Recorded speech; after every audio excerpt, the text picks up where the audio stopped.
Today, we're digging into the case of Tyler Robinson, the man accused of murdering conservative influencer Charlie Kirk. And really, at the heart of this entire story is a question that is just so hard to wrap your head around. How can someone be two completely different people at the same time? I mean, look at this. On one side, you have a brilliant young man, a scholarship winner, literally in the top 1% of his entire generation. And on the other, an accused political assassin. So how do you get from A to B? Well, to even begin to understand that, we have to start at the beginning.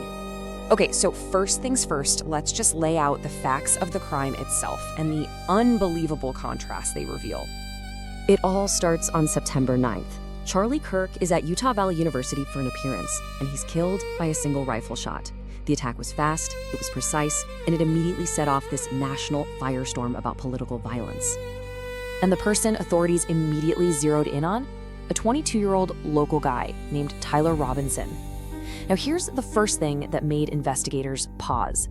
They ran a records check, and he had absolutely zero criminal history.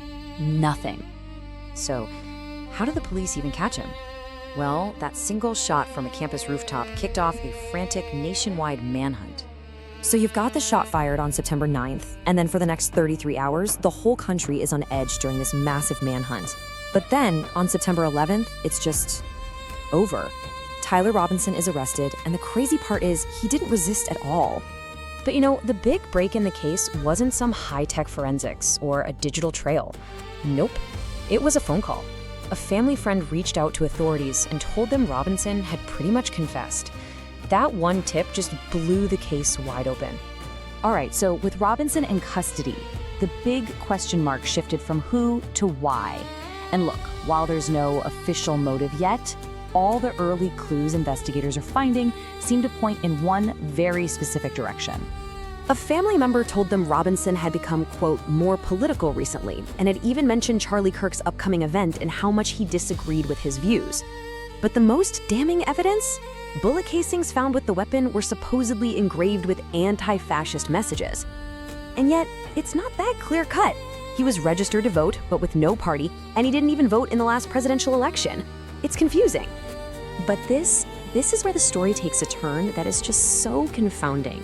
Because this picture of a political radical is the complete opposite of everything anyone knew about Tyler Robinson's life up to this point.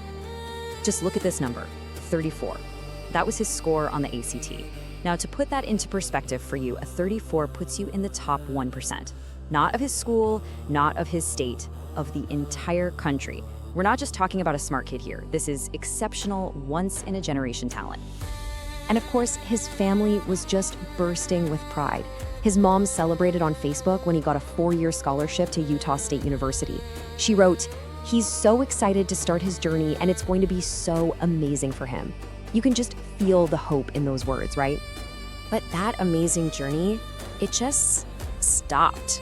After only 1 semester at Utah State, he was gone. Why he left is still a mystery. But it's the first really clear sign that something had veered off that bright, promising path. And his home life just seemed like the definition of stability. His mom was a social worker, his dad a business principal, he was the oldest of 3 boys, and they grew up in this small, tight-knit community. His mom's social media was what you'd expect, just full of pictures of family trips, school plays, holidays. It all looked so normal. And that's how everyone saw them. A neighbor from their church really summed it up perfectly. He just said, "Great family, good kids."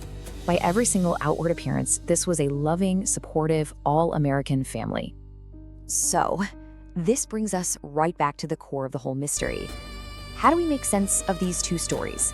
The brilliant student from a loving home and the politically motivated killer he's accused of becoming. This is the question that investigators, his own family, and now the whole country is asking. What on earth happened in the 4 years between him winning that prestigious scholarship and the day he allegedly climbed onto that rooftop? As of right now, that period of his life is basically a black box. The journey from this incredibly promising future to a jail cell is the central puzzle that investigators are now desperately trying to piece together, one clue at a time. And so the mystery of Tyler Robinson really leaves us with a much bigger and frankly, much more disturbing question. It's one that goes way beyond this single case. It's a question for our times, and there is no easy answer. What turns promise into political violence?